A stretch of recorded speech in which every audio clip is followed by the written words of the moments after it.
Back together again, eh? Yeah. Let's play.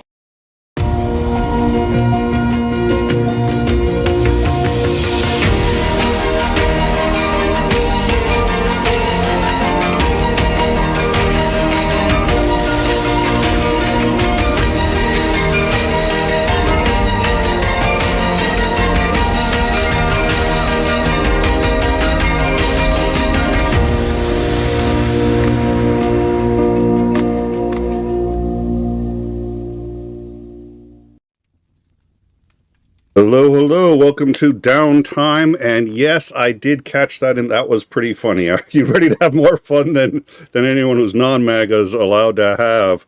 I'm pretty sure fun's going to be outlawed reasonably soon.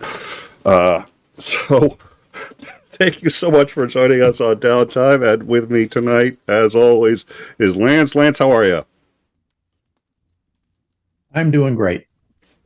I saw there was, I guess, a bunch of veterans were protesting Hegseth's speech, which we are going to get into tonight.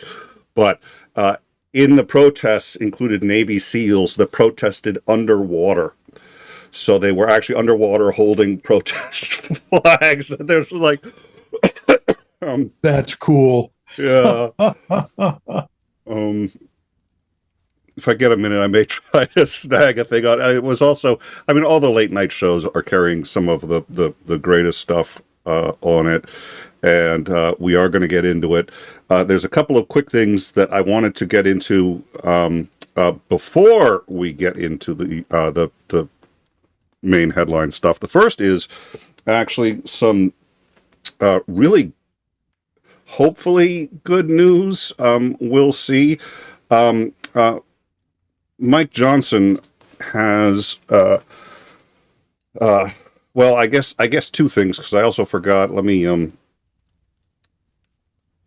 yeah. So Mike Johnson has been he's been delaying the swearing in of a new Congress member. Her father was held the seat. It's Arizona's 4th, I want to say, Arizona's 7th.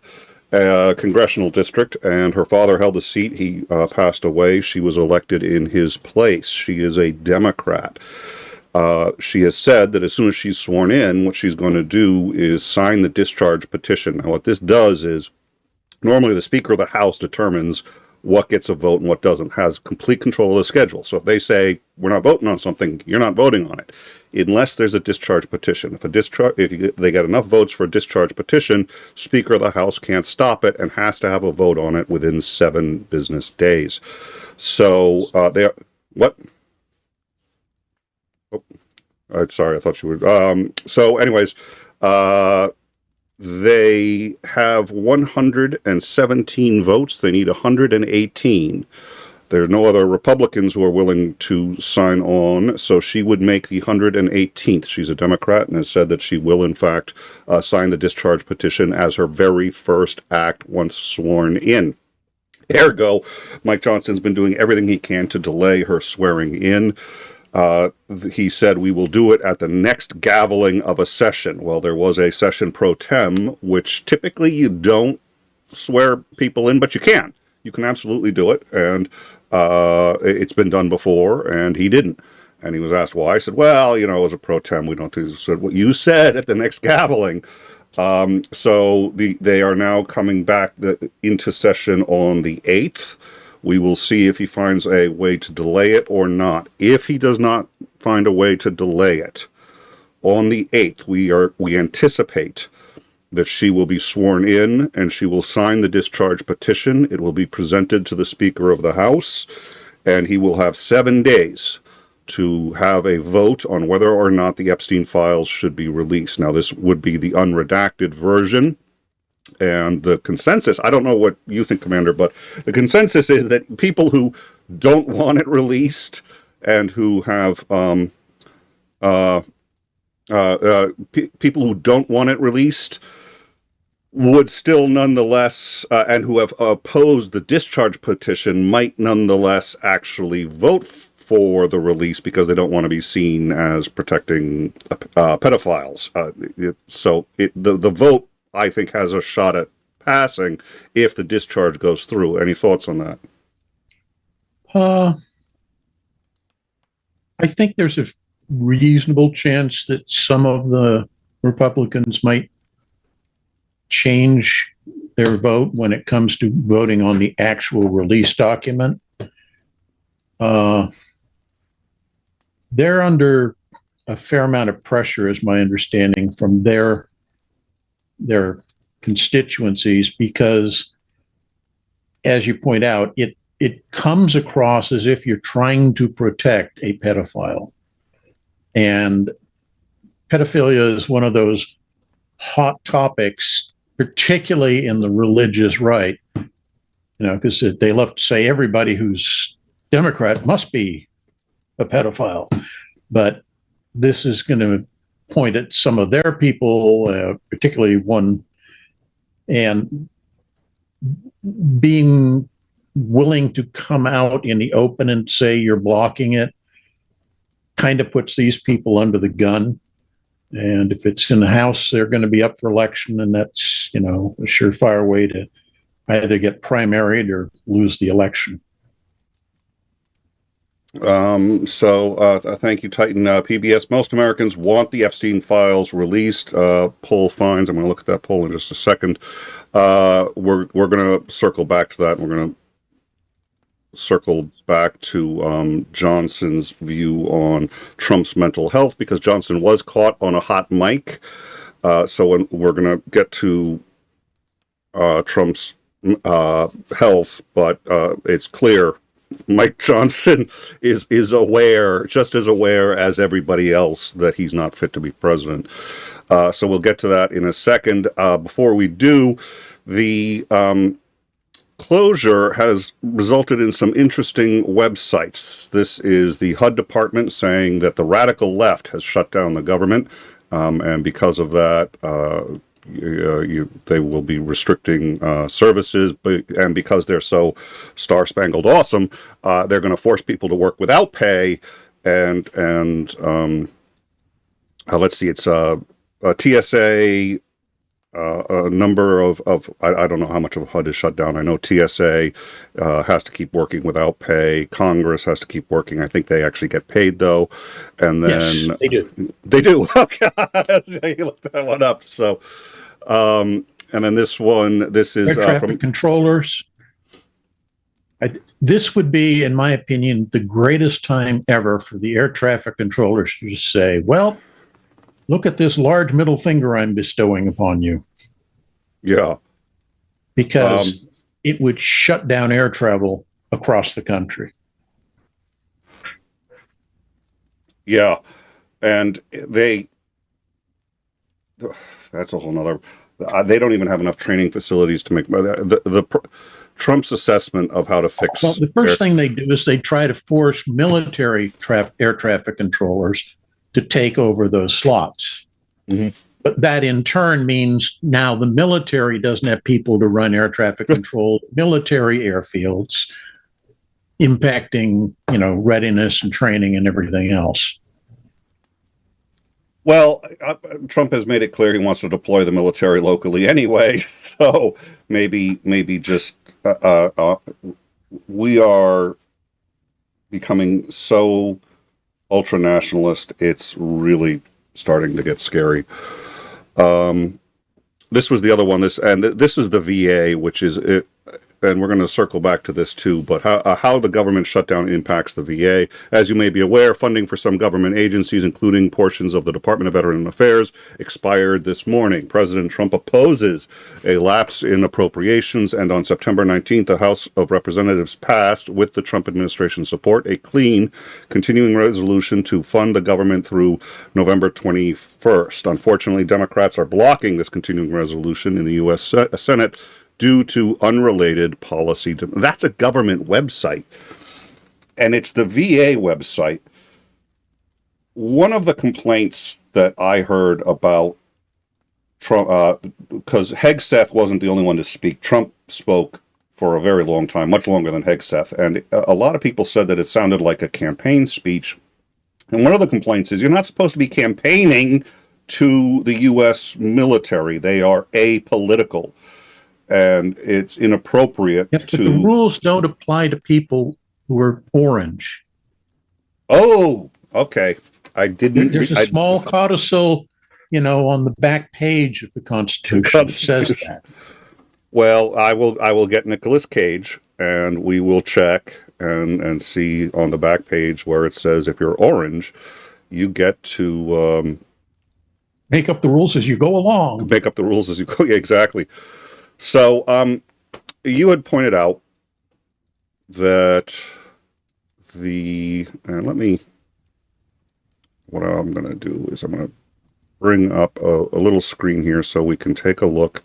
You had pointed out that they all looked kind of a little bored or a little, certainly not happy. There weren't very many smiles. And I'm going to discuss some of the interviews from people coming out from this, but it appears to have generated some pretty significant blowback within the military, which is why I am so glad I have been looking forward to this conversation for a little while, I might add. In fact, actually, is there a way, there's one other thing I might be able to do. You know what I can do? Here we go. This will be a nice thing, and then I can just close that out, and here we are. So, that's the room. It's a reasonably small room. But I was told a total of 800.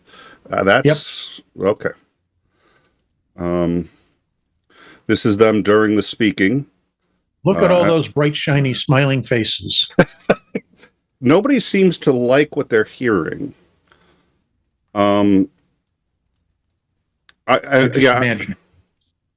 Well, I'm looking at the faces, and some are just like, okay, we're being professional and we're listening, and some are just downright scowling. And if you look at all of them, it's just the corners of their mouths are turned down. They're not approving of, I think, what they're getting. This is a huge swath of that room that you just saw. This is them from behind. The only reason I think that we weren't able to find a lot of photos, but one of the reasons I like this one is you still get a pretty good idea. Nobody's leaning forward. Nobody's like, what's he going to say next? And they all appear to be being completely consummate professionals, but they've got a lot of them have their hands down, and they're just like, I'm just going to get through this. Well, the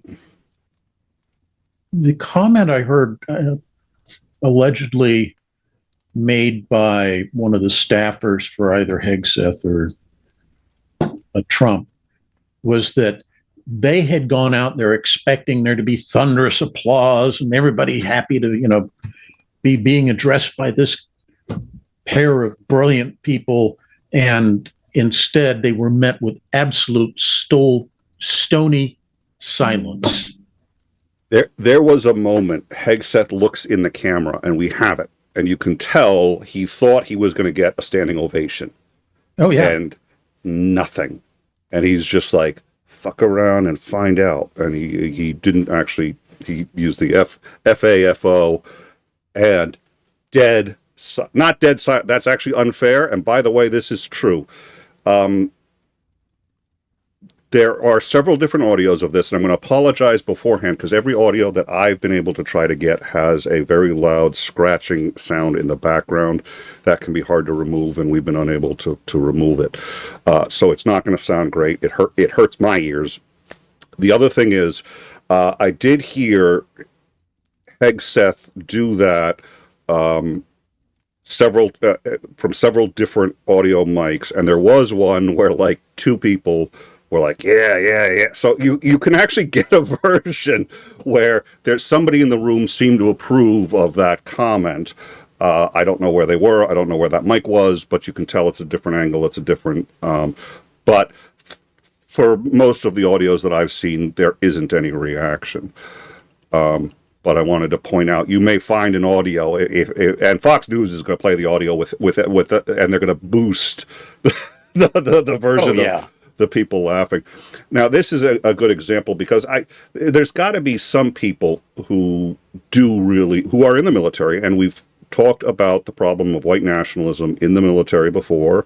White nationalists have deliberately been trying to infiltrate the military. So there are going to be people. Now this, I don't know if this was the one you were talking about. If you look at the two people on the upper right, the one of the guys here has his head tilted in a little bit, so I don't know if he was telling a joke or something. The other guy's grinning from ear to ear. These two guys appear to be enjoying themselves. They are in the last row. I don't know if it's something they're hearing or what, but everybody else here looks genuinely displeased. This man is just looking down at his hand. It was a horror show, and we're going to kind of get into why. You can see Hegseth is very excited to be there, and everyone is doing what they are required to do, and I figured, why not? Yeah, that's Hegseth.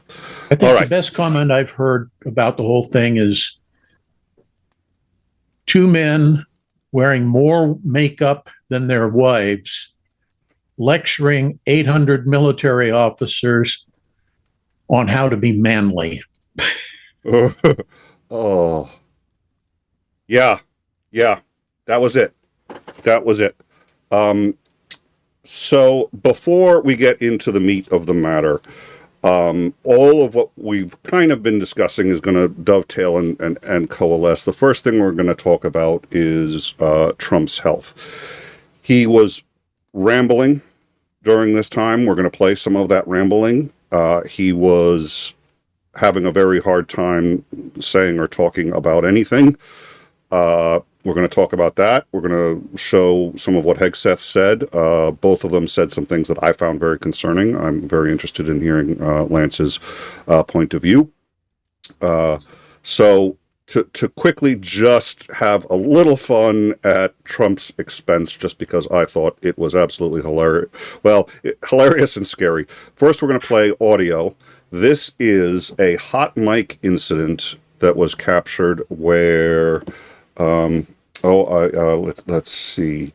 I've forgotten who it was speaking with Mike Johnson, and I've seen the video footage of it.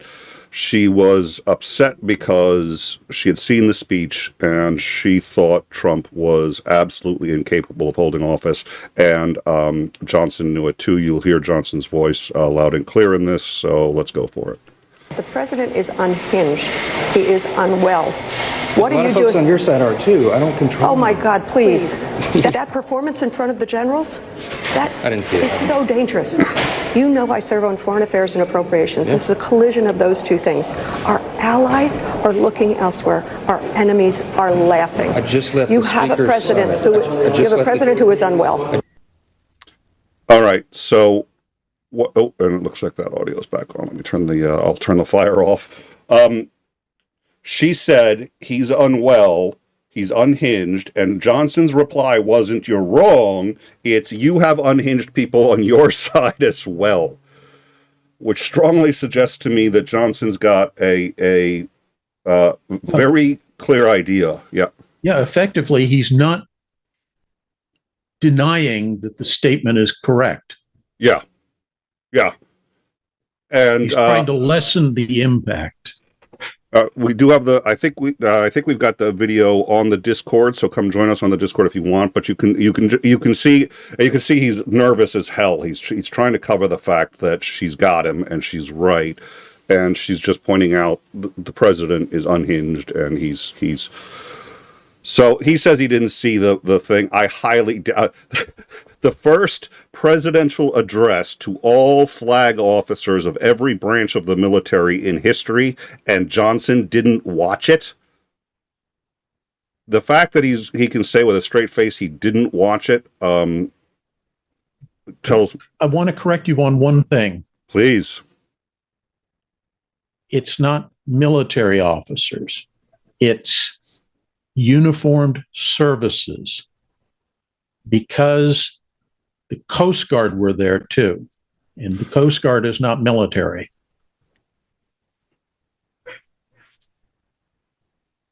All right, so Can I say just flag officers? Does that do it? Oh, yeah, yeah. But what I'm trying to point out is that they couldn't even be content with, just the military. So I'm sure they brought in NOAA, who are uniformed officers, and the Coast Guard. They wanted this giant photo op of, Tweedledum and Tweedledummer standing up there getting applauded by all these senior personnel.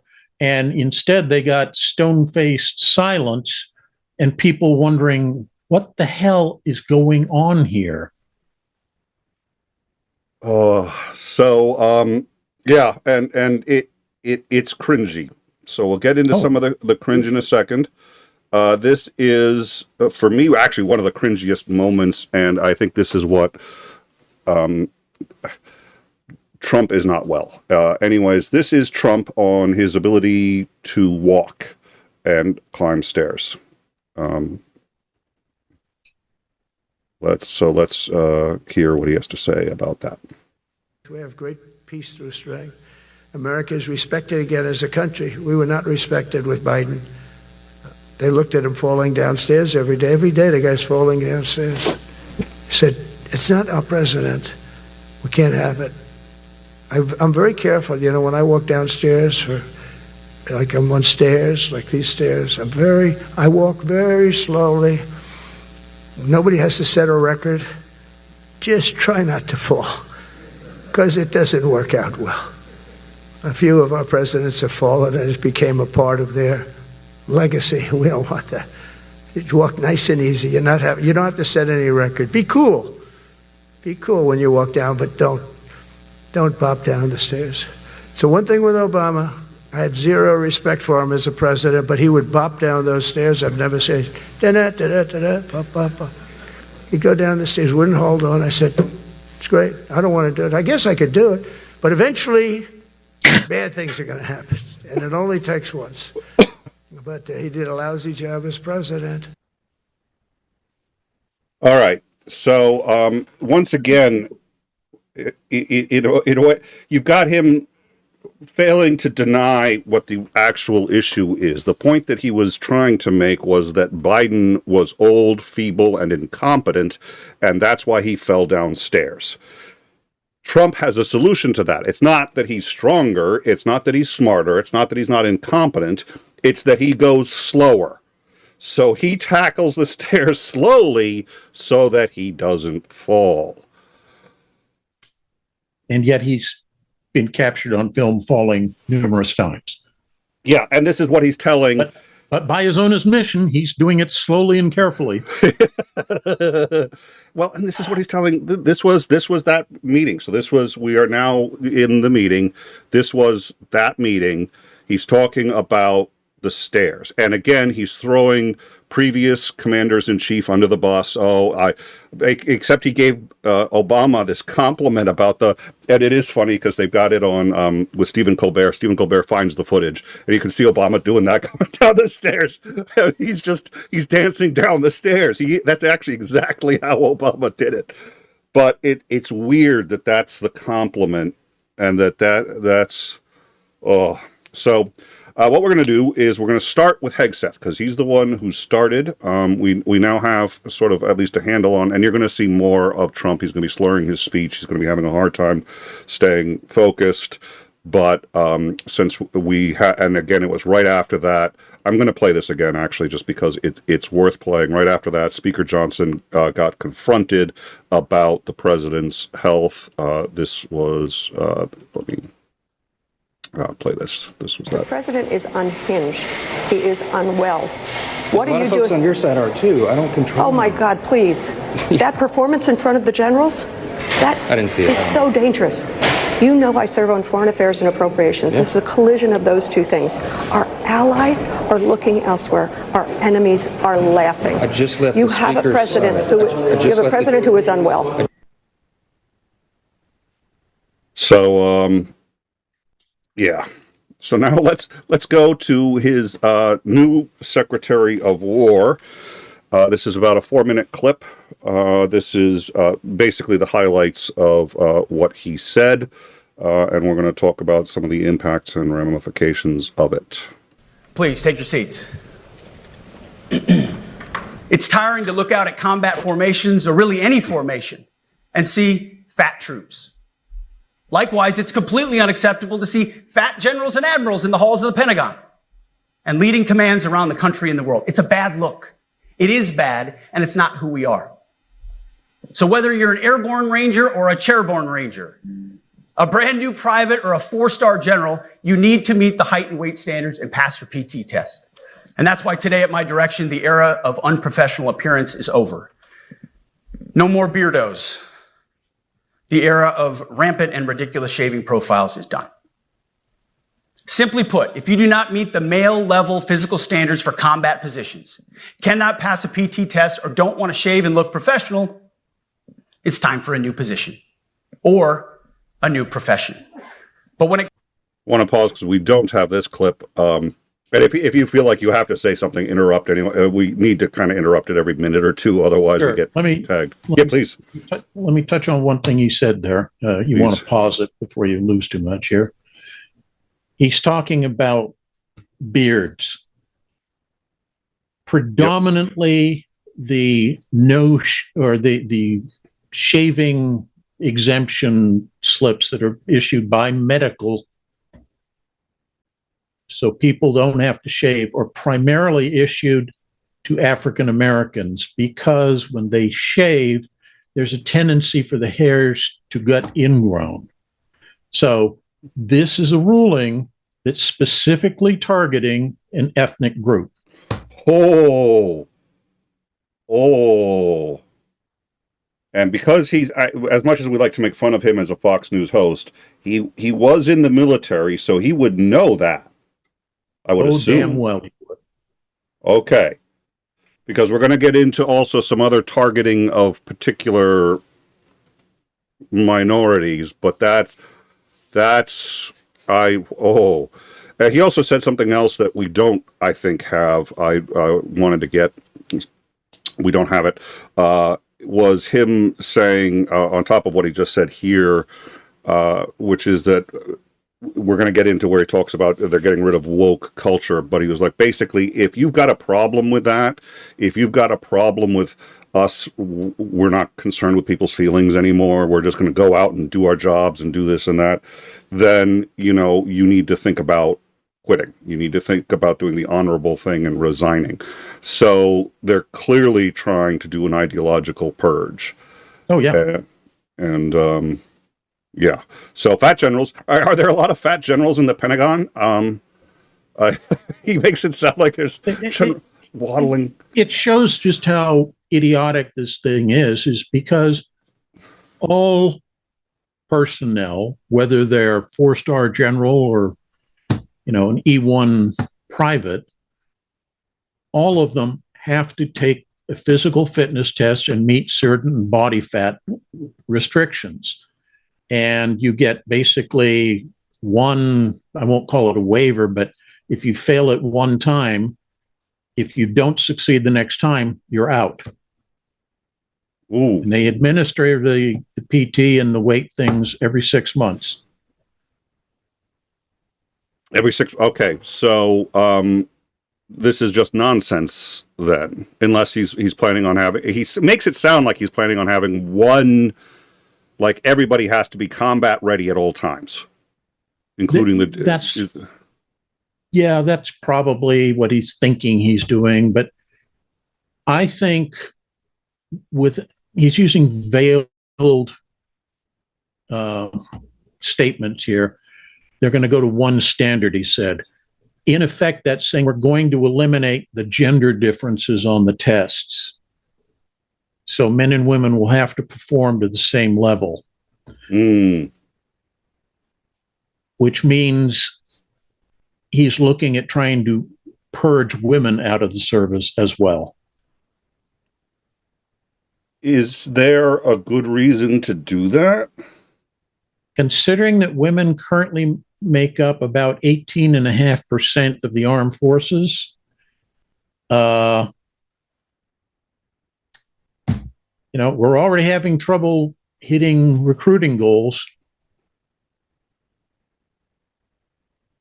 So this would seem also then ideological. He's basically playing to the MAGA right, who think women shouldn't be in the military at all. It's certainly not in supervisory roles, you know. You can be my secretary, wink, wink, nudge, nudge. Uh-huh. Oh, yeah. Okay. All right. When it comes to any job that requires physical power to perform in combat, those physical standards must be high and gender neutral. If women can make it, excellent. Yeah. If not, it is what it is. If that means no women qualify for some combat jobs, so be it. That is not the intent, but it could be the result. So be it. I'm issuing new policies that will overhaul the 𝐒𝐸, and 𝐒𝐚𝐬 processes. I call it the no more walking on eggshells policy. We are liberating commanders and NCOs. We are liberating you. We are overhauling an inspector general process, the IG, that has been. So the IG, basically the inspector general's office, investigates, among other things, allegations of wrongdoing. Okay. The people that he's basically saying are now protected from that because we're not going to take any more of those silly allegations anymore. Senior people can be corrupt now. They can just dismiss out of hand any IG complaint. And considering the number of people that get, you know, accused of profiteering off of various things, he's basically just kind of giving them carte blanche right now. And any women who stay, if they should be harassed in any way, they appear at this point to lose a significant avenue of recourse. Yep. All right. Duncan, and if somebody complains to, you know, the IG or somebody about this, somebody here in the chat stream said, war crimes. If you allege somebody in your organization is committed a war crime, well, we can sweep that under the carpet. And I'll tell you this, having worked at the DoD IG, one of the things that we found really recurred very often was that the service IGs, and then you'd push it down the, you know, the chain, so the theater IG or the divisional IG or whatever, if it was anything that potentially could besmirch the name of the service or the organization, they did everything in their power to sweep it under the rug and make it go away. So we're basically, by this statement of his, we're institutionalizing that. If memory serves, he's about to make it a bit worse. Oh yeah. Dunk on you, $20. I wonder if flag officer could be prosecuted under Article 134. Hey, Nick and Commander, Slava Ukraini, Heroям Slava и спасибо большое por этому. Muchas gracias. Wrong language. Wow. Don't know where that came from. And Duncan, you also gifted 5 memberships as he's been wont to do. So thank you very much. Article 134. I do not know that. It is, they call it the general article. Its purpose is to cover anything that is not explicitly covered in other portions of the UCMJ. It's where you get things that are of questionable, you know, action. Should you really have done that? It can bring you up on the 134 charge, even though it's not cited specifically in the code at some other point that is explicitly illegal. Well, I think they're gonna find a way. I'm gonna knock this back just like 10 seconds. Because I think he's gonna speak very much to your point about pulling the teeth of the AG. Calling an inspector general process, the IG, that has been weaponized, putting complainers ideologues and poor performers in the driver's seat. We're doing the same with the equal opportunity and military equal opportunity policies, the EO and MEO at our department. No more frivolous complaints, no more anonymous complaints, no more repeat complainants, no more smearing reputations, no more endless waiting, no more legal limbo, no more sidetracking careers, no more walking on eggshells. Is that in general your experience of what it was like at the IG, that it's weaponized? I mean, I'm sure it happens. It happens, obviously. Yeah, no, I will definitely say a significant number of the complaints that we would get after we investigated them were found to be completely baseless. But enough of them are that you have to give every complaint its due investigative process to make sure that it's legit or not legit. And what he's in effect saying is, okay, we're not going to allow any more of these frivolous complaints. Well, what constitutes a frivolous complaint? Complaining about your boss, hitting on you? Well, that's frivolous. Men do that. You see what I'm getting? Yeah. How are you going to know if something's frivolous too if you haven't looked at it yet? I mean, who gets to decide that it's frivolous, and how do you know? Right, but also who makes a determination as to whether it's actually frivolous or not? Yeah, probably the ones being accused. I note too what usually, what you had said. Well, that's how we know that Epstein is frivolous, because it accuses important people in power. You'll also note, and somebody's going to cough during this, and it's like you can hear a pin drop the entire time. And I think you're right. I mean, you could tell he's pausing every now and then for the applause.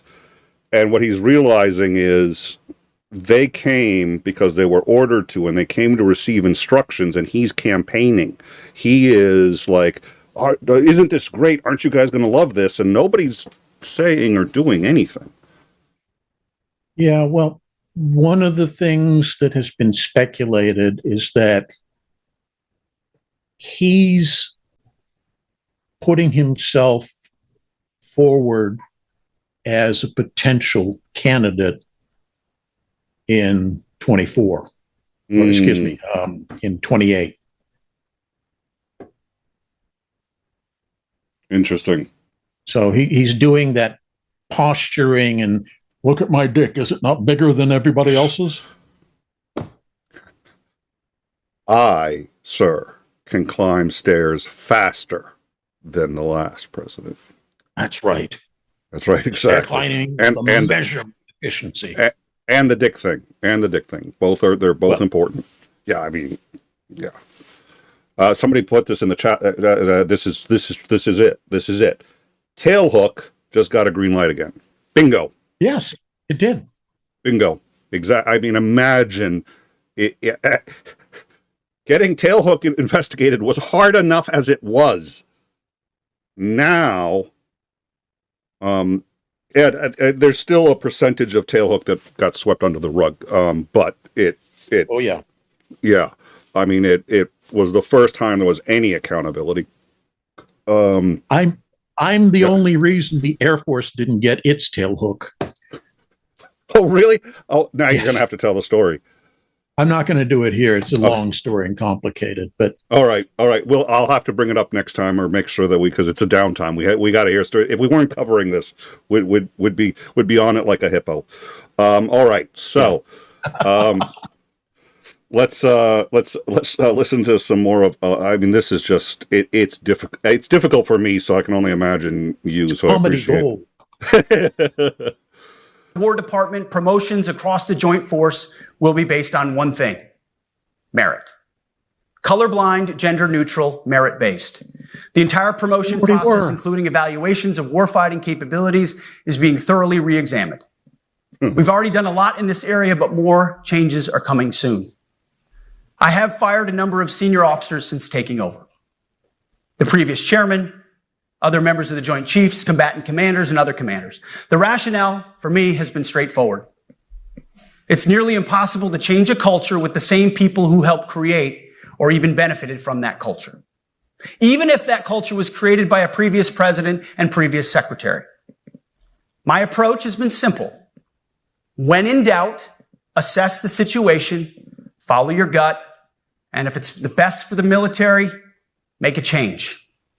We all serve at the pleasure of the president every single day. We are preparing every day. We have to be prepared for war, not for defense. We're training warriors, not defenders. We fight wars to win, not to defend. Defense is something you do all the time. It's inherently reactionary and can lead to overuse, overreach, and mission creep. War is something you do. War can't. War has never led to mission creep or to war has never led to any of those things. We're not going to defend. We're going to attack. If we can't get ourselves into a war, I'll create wars. Yeah. That's effectively what he's saying. Yeah. This is of all the things he says, this is one of the dumbest, and that's saying something. Yeah. I mean, it's a oh dear Lord, I can't even remember, a tautology. I mean, what he said is true of both wars and of all. Yeah, mission creep happens. Wow, nothing that he said doesn't apply to any war, defensive or offensive. Oh my God. Okay, all right, here we go. Yes, I did see that, Titan. Thank you. I'm going to take a second look at it. Thank you. All right, let's go. Sparingly, on our own terms, and with clear aims. We fight to win. Well, today is another Liberation Day. The liberation of America's warriors, in name, in deed, and in authorities. You kill people and break things for a living. You are not politically correct. I'm sorry, I got to pause that there too. How reductionist can you fucking get? It's posturing for the base. That's all this is. Would you have been offended if you had been there, or would you just say he's just being a clown and I've been forced to be at this clown show, so I'm going to watch and do my duty? I mean, you break things because that just, wow. This is so idiotic. Okay. Yeah. If one word isn't idiotic, wait for the next one. It will be. Don't necessarily belong always in polite society. President Trump has your back, and so do I. That's a comforting thought. Move out and draw fire. Because we are the War Department. Draw fire. Godspeed. Room! Attention! Okay. So any comments on that? Have we covered it all? Yeah, it's just from start to finish, this is nonsense.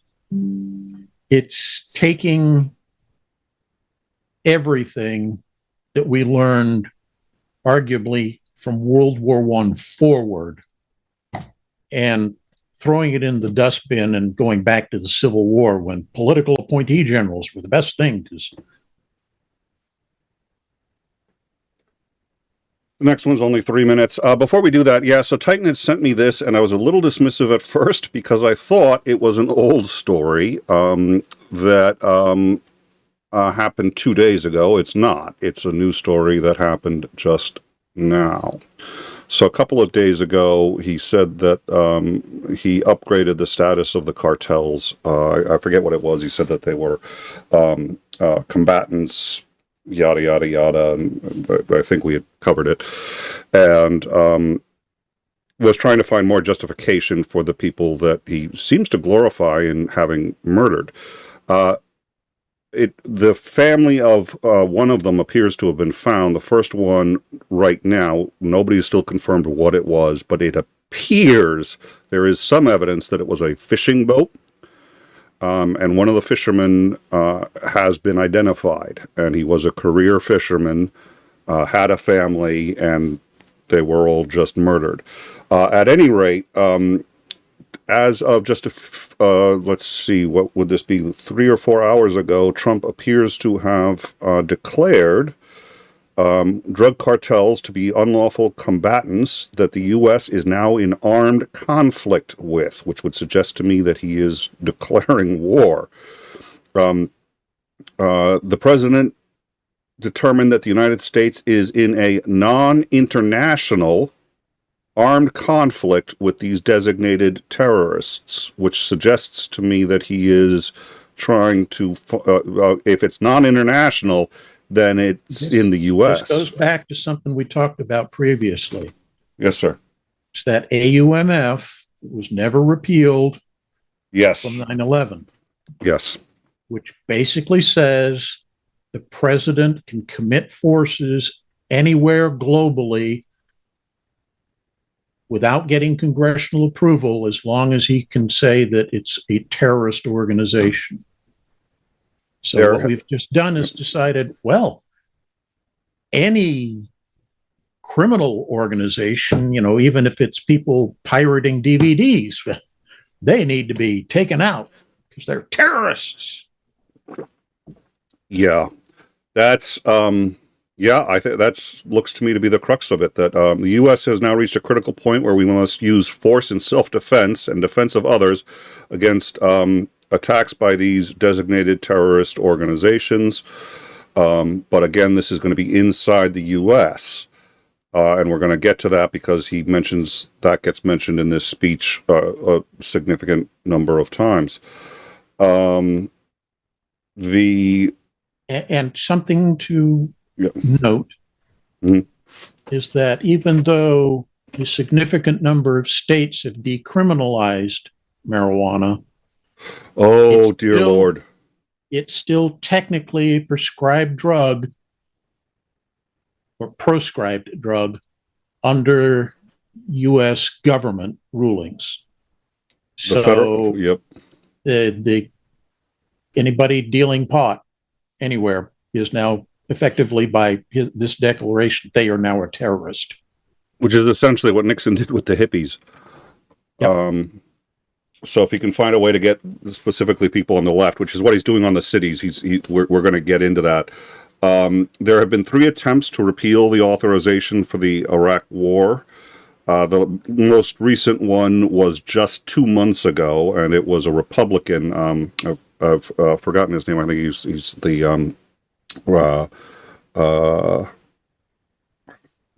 I've forgotten, but he just said, look, we have to repeal this because it gives him the authority, if he does all these workarounds, to just do an end run around Congress, and it's stalled. So it's like and they've pointed out that each president has pushed the boundaries. Obama assassinated an American citizen.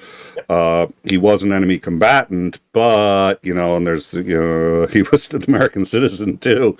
So, but Trump now has, and this is the problem with pushing those boundaries. So, thank you, Titan. That was Titan bringing me that. All right, so we're going to play this, and then we're going to get into a few of the Trump shenanigans, and then Okay, so here we go. This is Hegseth again. Is over.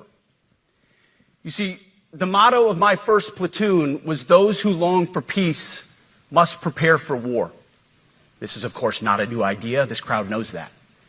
The origin dates to the 4th century Rome and has been repeated ever since, including by our first commander-in-chief, George Washington, the first leader of the War Department. It captures a simple yet profound truth. To ensure peace, we must prepare for war. From this moment forward, the only mission of the newly restored Department of War is this: warfighting, preparing for war and preparing to win, unrelenting and uncompromising in that pursuit. Not because we want war, no one here wants war, but it's because we love peace. We love peace for our fellow citizens. They deserve peace, and they rightfully expect us to deliver it. Our number one job, of course, is to be strong so that we can prevent war in the first place. The president talks about it all the time. It's called peace through strength. And as history teaches us, the only people who actually deserve peace are those who are willing to wage war to defend it. Well, that's the Amish. But anyways, I'm just, wow. I'm looking at this differently now because you're right. It's like he's not talking to the generals. He's talking to his base because of what he's saying too. Like lecturing a general on peace through strength. Maybe you've heard of it. For is war fighting. Well, okay. What were we doing before that wasn't specifically war fighting training? I mean, yeah, that's what the whole Department of Defense was about and remains about. And it's still the Department of Defense, even if you want to make up a new name for it. Yeah. Oh. That's why pacifism is so naive and dangerous. Wow. It ignores human nature and it ignores human history. Either So you effectively, protect he's saying I can your declare people war on the world and your because being pacifist to them is okay. Yeah. Not okay. The attack on pacifism is scary because anybody who says, I don't want to attack this particular person for a particular which reason. country is dangerously pacifist? Which country is that? Canada. Yeah, I didn't clip it because we didn't need to hear it again. But Trump mentioned that in this thing too. Again, he's like, I was talking to Canada. We were having a good, and they because he's making his Golden Dome or whatever he's calling it, and it's not going to protect Canada. And he said, Canada wants it badly. They really want this Golden Dome. But I said, we could license it to you, or if you become the 51st state, you can get it for free. Because I don't know if I had an impact, but they're thinking about it. You could tell he was serious. He really thought he was there. Oh, shit. Which takes the whole concept of NORAD and throws it in the trash. Oh, dear These Lord. people have no freaking clue what they're talking about. They have little buzzwords that they throw out for their lap dogs to go. Yeah. Well, and this is because you can paint any refusal to be the aggressor as pacifism. Yeah. So it's now we have carte blanche to attack anybody at any time for any reason. Is the argument he's making. Sovereignty, or you will be subservient to something or someone. It's a truth as old as time. And since waging war is so costly in blood and treasure, we owe our republic a military that will win any war we choose or any war that is thrust upon us. Should our enemies choose foolishly to challenge us, they will be crushed by the violence, precision, and ferocity of the War Department. In other words, shock and awe to our enemies, FAFO. If necessary. Okay, good. That did pick up. You did get you. So there was one or two woo-hoos. There was some laughter. It was otherwise. I mean, you could tell he was expecting like everyone to go, yeah, fuck America, fuck yeah, and I tried to get the audio that at least, in order to be fair, that got the had the there was a cheer. And so the thing that I find interesting here is all this posturing and violence is the only way, and yet the Russians, who've been threatening nuclear war almost on a monthly basis since they invaded Ukraine, they're best buddies with old Donnie. Yeah. This is just idiotic. It doesn't even begin to touch on it. It's him actually. The other thing is, it's him doing what he does, which is he's a television show host. He's riling the crowd up for the main event. Yeah, and he's a barker at a carnival. Yes. Yes. Our troops can translate that for you. Another way to put it is peace through strength, brought to you by the warrior ethos. And we are restoring both. As President Trump has said, and he's right, we have the strongest, most powerful, most lethal, and most prepared military on the planet. That is true, full stop. Nobody can. Which is why we need to change everything. He just finished getting through why everything has to be changed. Touch us. It's not even close. This is true largely because of the historic investments that he made in his first term, and we will continue in this term. But it's also true because of the leaders in this room. All right. And so that's, let's see. I'm going to really need to keep, flogging the dead horse here. It has been defleshed quite thoroughly. I want to hit a couple of quick things. These are just these are 30, 40-second clips of Trump. But I want to hit this because he talks explicitly about deploying in the United States. And so I'll play just a couple of clips, less than 2 minutes total, I think, for these. American cities in blue states are going to be used as a training ground, and we're going to let everybody get shot because that's the right thing to do against terrorist blue people. Yeah, so you've heard it. Yeah. The ones that are run by the radical left Democrats, what they've done to San Francisco, Chicago, New York, Los Angeles, they're very unsafe places, and we're going to straighten them out one by one. And this is going to be a major part for some of the people in this room. That's a war, too. It's a war from within. Controlling the physical territory of our border is essential to national security. All right, so that was the first one, and let's see, is this the... We haven't even started We're yet. going to war against democratic cities. Yeah, I mean, that. Effectively, that's what he just said. That's what he just said. Yep. That's literally what he just said. Didn't even mince words. So, I mean, that's terrifying. And then now with what Titan had sent earlier, which was that the U.S. is now in armed conflict with these, quote, terrorist organizations, means they can start shooting in the streets. The other thing that I think it was Trump did was he said this has been done before, and he mentioned every time from Abraham Lincoln through Harding, I want to say, or Bush, because Bush deployed the military for the LA riots, when what's his name? Rodney King. Rodney King, thank you. So he mentions all of those. And then he's like, so, I can do this. This has been done before, and I'm going to be deploying to all of the blue states all the blue cities, because they're the ones that are war zones. And he literally calls them war zones. And says that it's great training for the military.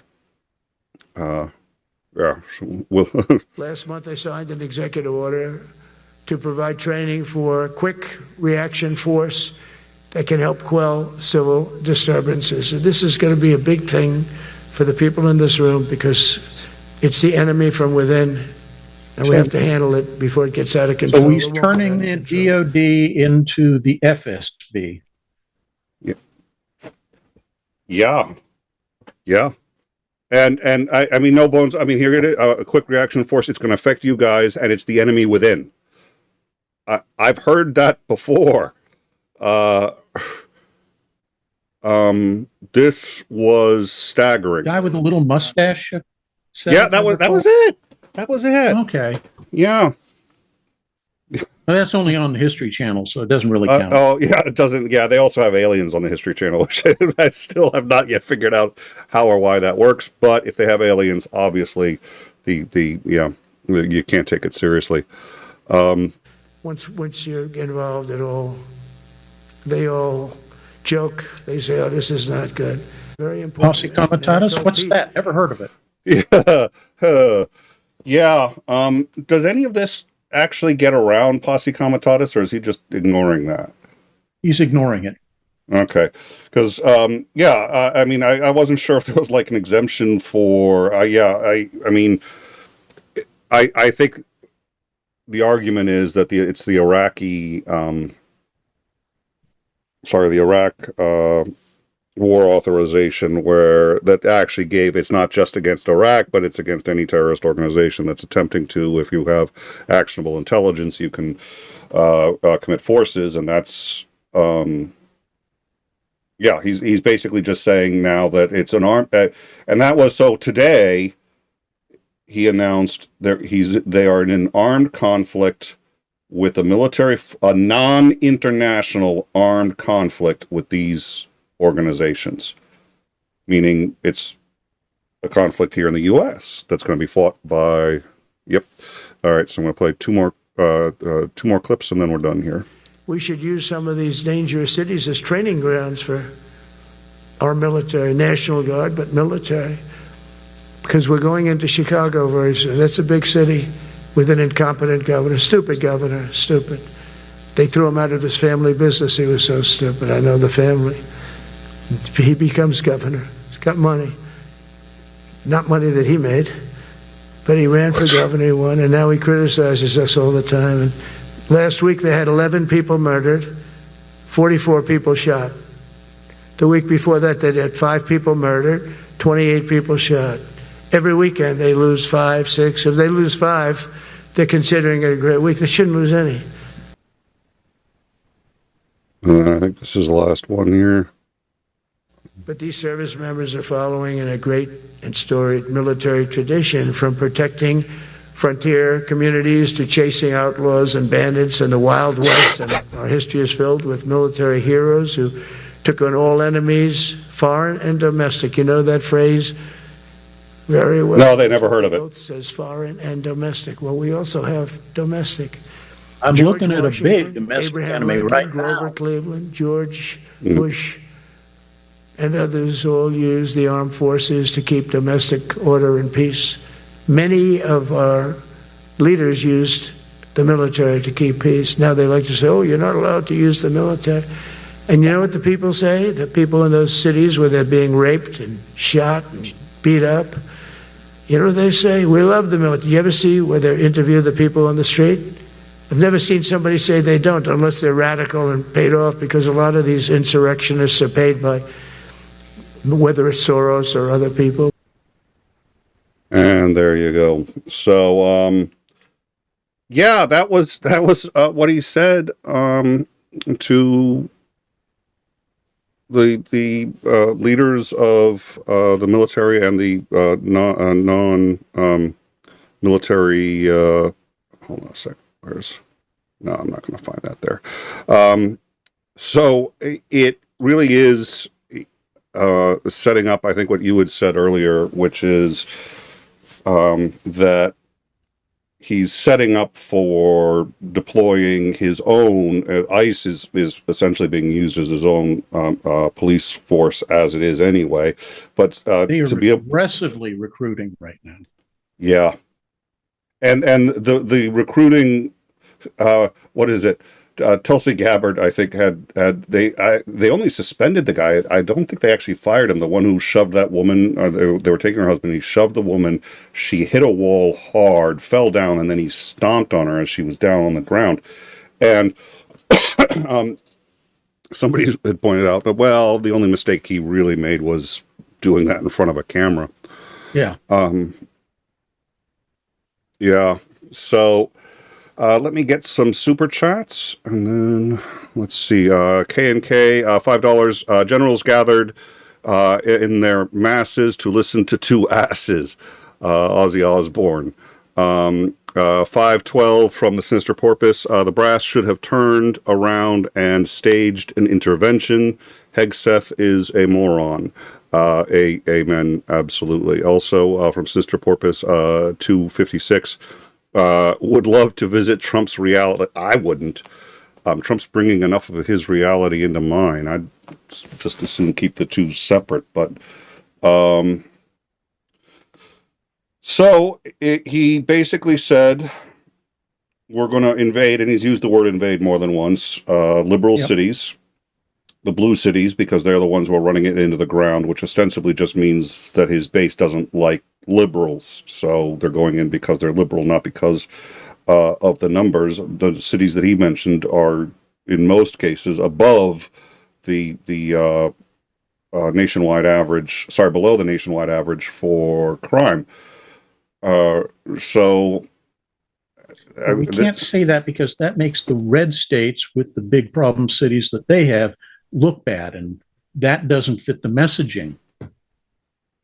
No, it does not. And I guess Pentagon reporter Helene Cooper said that she has been unable to find a single military official who attended the meeting in Virginia who said that they liked what they heard. Quote, I have yet to find a single military official who was in the audience who thought it was a good presentation. All I've heard from them, from the people I've talked to, is a combination of disbelief that some of them were made to fly from Asia or all over the world, all the way to Quantico to listen to the same familiar type of culture war complaints that we've had since Trump was reelected, and that this was a stump speech. Nothing that was said couldn't have been put in an email. She also said she's gotten many emails from women in the military who are seeing this as a message that, quote, they are not welcome. Yeah, this is the typical authoritarian, you're with us or you're against us. So, yeah, it's amazing that he has reached a point where he can publicly say he's going to invade blue states or blue cities. I mean, that's what he said. And I think some people didn't get it because that's a lot of speech. His speech was, I think, an hour and a half. Hegseth's was 20 minutes or something. And there's a lot of rambling, and there's the steps thing, which I think is hilarious. But the rest is really scary. And again, Johnson seems to know fully about it and is on board. And again, I think you've got it. I think everybody's aware that, and Trump has said this: you cross him at your peril. I can't believe I'm having empathy for Marjorie Taylor Greene, but unless she's a mole. With this Epstein thing, which I don't think she is, because she signed the release, and she may be the deciding vote on that, on the discharge petition. Apparently they're all getting shit hammered by conservative or by Republicans for betraying the group. It's like when integrity becomes yeah, I'm a little flabbergasted by it all. All right, I'm going to make a final check. Do you have any final thoughts? Especially, I mean, so you were not there, but had this occurred at a different time, you might have been under. All I can say is I will wager that within 6 months, many Americans are going to wish that our Constitution had the section in it that the Turkish Constitution has, which is that the military is the guardian of the Constitution. And if it feels that the domestic government is overstepping its bounds, it is required to overthrow the government and hold new elections. Yeah, the Israeli Constitution says the same thing, though. So far, the military's done it actually in Israel, if I recall. Yep. Yeah, they have. Okay, so yeah, it would be nice if they did it now. Yeah, I think there's a distinct possibility 6 months from now is going to look very different than things do today. At the rate things are going, it's the president of the United States just called out and said he's going to invade blue states with the military that he says is authorized to shoot and kill civilians. And you have to add up everything he said, but that's what he said. So, All right. Well, thank you all for joining us. The reason I didn't end with the pontification on how difficult it is to ascend steps is because I was just like, there's no way we're not gonna be in the mood for jokes afterwards. That was the speech, and we'll see how it goes. I mean, his health is an issue, but I think you had pointed out we're almost at the stage of Putin, which is okay. If Putin gets released, if Putin dies, who replaces him? And with Trump, it's Vance, who at least doesn't have the same pull, but I mean, yeah, imagine if they put Hegseth in his place, because Hegseth, I imagine, will do anything that he's told. Yeah, and I think that's the key right now, is that they're all terrified of Trump exiting stage left through one means or another, because there's nobody else in the party that commands the same level of messianic loyalty that he engenders among the base. Yeah. You know, and then Vance, nope. Hegseth, nope. None of these people. And there's so many different factions within the right now that they're going to end up tearing themselves apart, feuding over, you know, no, I want this, no, I want that.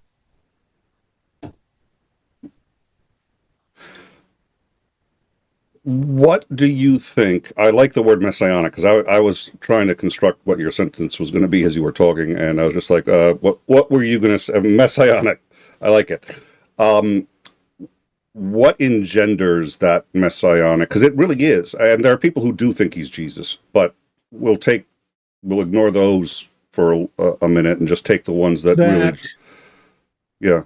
The old adage of, you know, like waiting for Godot. They want somebody to come and solve all their problems for them rather than solving them themselves. And that's true not just of the right in this country. It's true for the left just as much, where most people, you know, you ask them, what do you think of so-and-so who's running for city council? Oh, I don't know. I don't pay attention to politics. Then you get what you deserve, you ignoramus. And yeah. I'm hoping that when this is all said and done, people will, you know, go through some sort of resurgence of involvement in political affairs, and, you know, thinking about what a different candidate, what a different platform, etc., can do to them. Not do for them, but to them.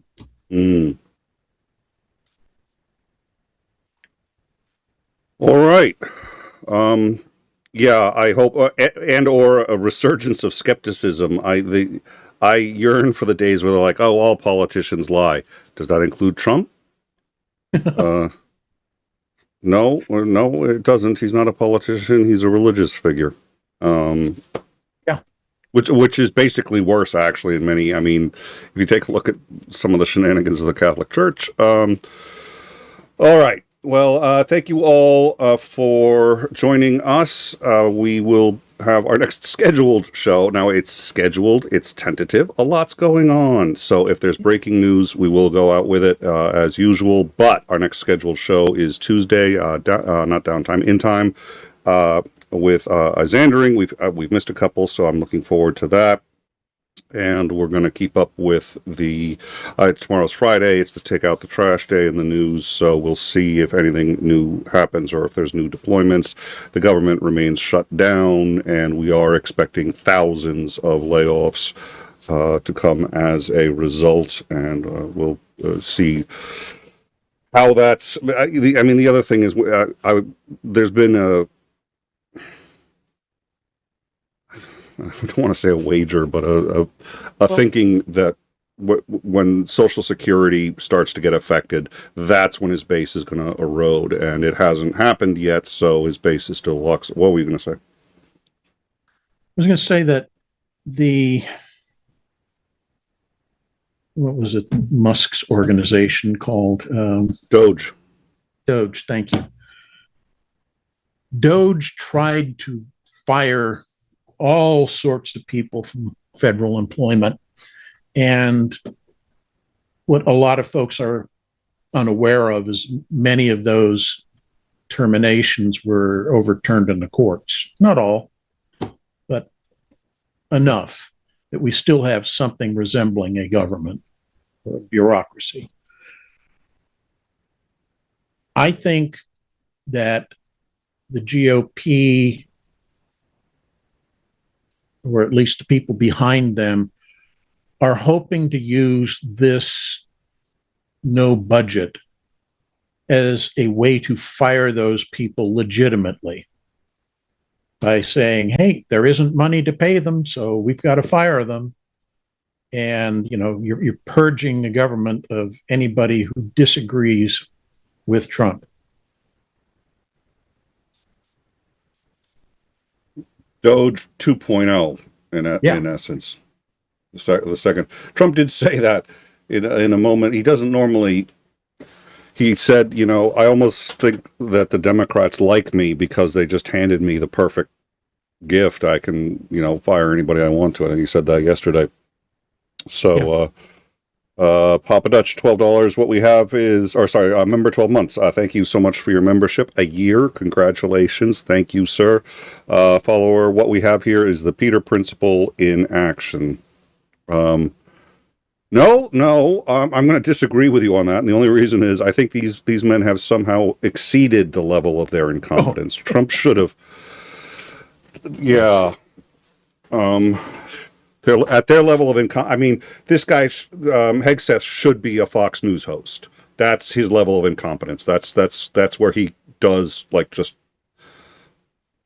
And yeah. Trump should be a failed real estate. Yes. Later. That was his level of incompetence. But somehow the voting electorate decided, no, we can make them even more incompetent. The cosmic tumblers aligned, and Trump slipped in from, and he didn't even want it. If you look when he won, his and Melania's face fell when he won the first time. He didn't even want it. And somehow here he is now locked in, because if he doesn't stick around, he's in Netanyahu in a sense. If he doesn't stick around, he's going to get his ass indicted off. And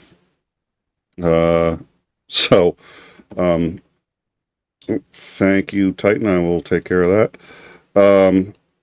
Let's see. Okay, another $2. Okay, the Peter Principle on steroids. There you go. I agree with that. All right.